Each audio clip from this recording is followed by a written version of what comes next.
Farmers in ancient China, more than 2,000 years ago, wrote about a way to water plants that worked so well they only needed to fill a jar once every 7 days to last the whole growing season.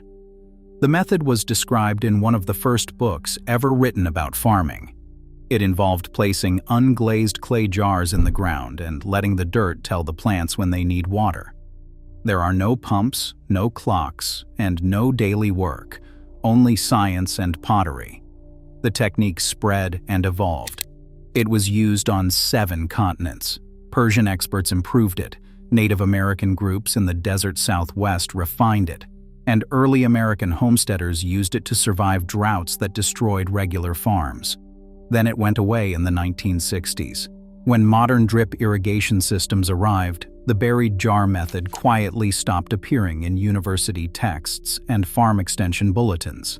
It was not erased because it failed. It was abandoned because the business model for the clay pots was fatally flawed.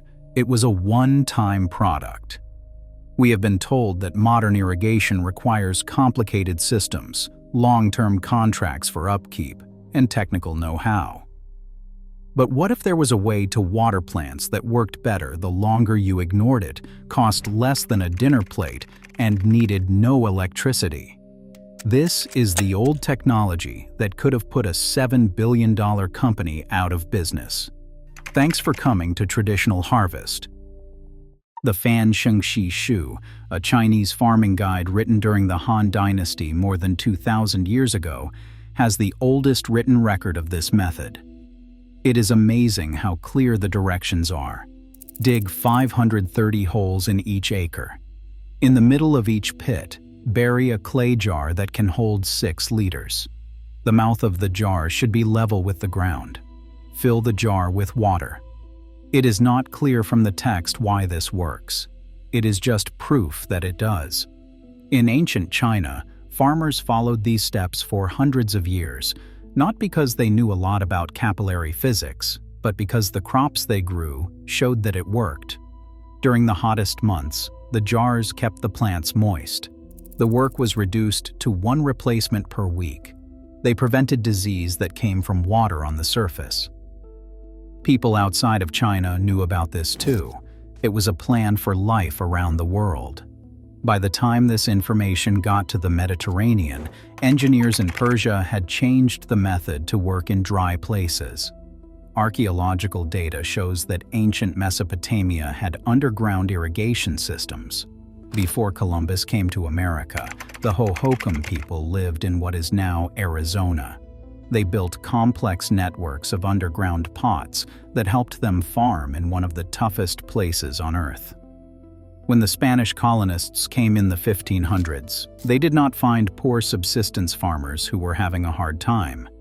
They found methods of irrigation that had kept people alive for 1,000 years without any modern technology.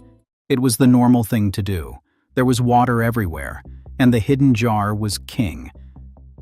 We used it again, so why did we stop? The method seems very simple in terms of its science. It works with a force known as moisture tension in the soil. Unglazed clay is porous. At a microscopic scale, the pot wall acts like a semi-permeable barrier.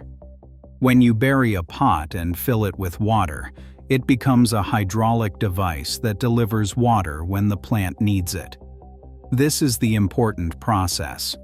Moisture tension rises when the soil around the jar dries. With that much force, water can pass through the clay walls. As the surrounding earth gets wet, the tension falls, and the flow through the wall slows. Seepage stops completely when the soil becomes saturated by rain.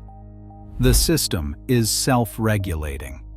It responds to what the plant actually needs, not to guesswork or a fixed timer. Plant roots adapt quickly. If you dig up a buried jar after the plants have grown, you will find a thick mat of roots covering the clay. The plants are not just quietly getting water. They actively pull water out by creating tension at the roots. It is unique. The only watering system that adjusts to the time of day, the weather, and the size of the crop. It is amazing how well this low-tech approach works. David Bainbridge's work at the University of California, Riverside, put numbers on things that farmers had known for thousands of years. Between 50 and 70% more water is used with buried clay pot irrigation than with traditional surface watering. Controlled tests at the University of Arizona confirmed these results. It saved up to 70% of the water used for surface watering in sandy areas with good drainage. There is no evaporation loss because the water is released below the surface. There is no runoff. However, the most surprising information comes from a study in India that looked at the pressure of weeds. Weeds need water from the top to grow. Researchers found 465 kilograms of weed biomass per hectare in fields that were watered by surface irrigation. Only 62 kilograms were found in the hidden pot plots. Weeds get food from surface watering. Only the crop is fed by subsurface transport. The old jar wins in every concrete way, including saving water, keeping weeds down, and yield. That's what was wrong. In the 1960s, there was a change that had nothing to do with science and everything to do with money. Drip irrigation emerged after studies done in Israel. Plastic tubes with precise transmitters were truly cutting-edge technology, but drip irrigation had a business plan, while the clay pot did not. Drip systems need to be set up, and they need to be taken care of. Emitters get clogged, filters need to be changed. Sunlight breaks down tubing. The method works great, but it requires regular maintenance. It is a way to make money. Based on this model, companies like Netafim, Rainbird, and Toro built huge businesses around the world. In 2024, the market for drip irrigation is worth almost $7 billion. Now, look at how much each one costs.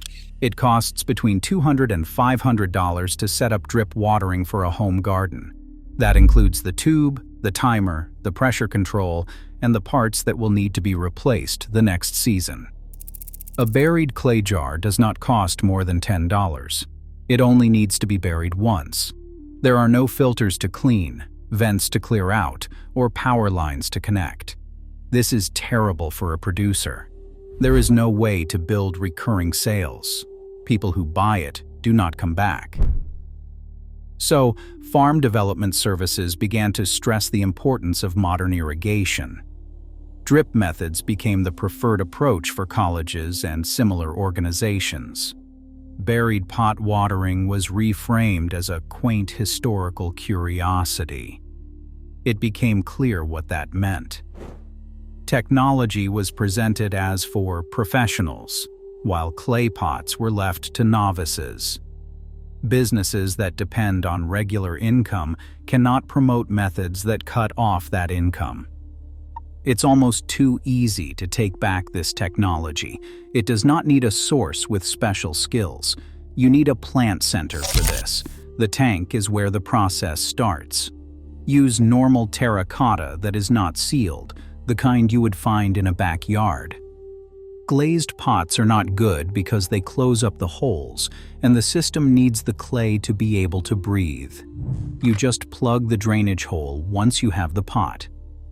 A wine cork pressed tightly into the bottom, or a small amount of food-safe silicone, will do the trick.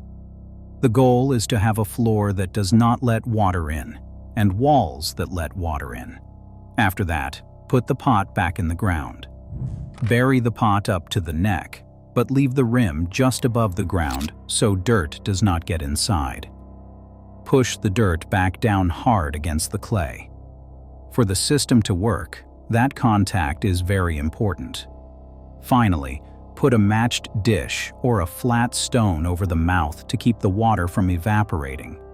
You have just made a watering system with sensors that works on 0 volts. Fill it with water, set up your crops around the edges, and leave it. A 1-liter pot can water an area that is 2 feet across. In a few days, tomatoes, melons, and beans will find the source. Check it once a week in the summer. If the water level is high, leave it. If it is low, fill it up again. There is not too much water. The ground will never take something it does not need. Buried jar irrigation is no longer used in modern farming, and it's not because better science has shown it to be useless. It happened because what we are told is shaped by business incentives. Drip watering is not less advanced technology. It is needed in industrial monocultures where size is more important than keeping things simple. The old way is better for home gardeners, small farmers, and people who want to grow food without having to fight their tools. It was not that knowledge was lost. It was made hard for a business that could not make money from it. But the clay pots do not care about how the market works. They are not interested in patents. They still work the same way they did 2,000 years ago. Put them in the ground and fill them with water. Then let physics and biology take care of the rest. You can choose. You can either put money into a system that feeds a business or bury a clay pot and feed your yard. The farmers in the past who wrote the first directions did not have access to modern tools, yet they knew something we have forgotten. The best tool is the one that does not need much help. The jars are still not ready. The method still works. It is up to you what you do with that information. Subscribe to Traditional Harvest if this story changed how you view the simple clay pot. They tried to hide the technology we need to stay alive, but we are finding it. Plan for the future. Soon, the next room will be open.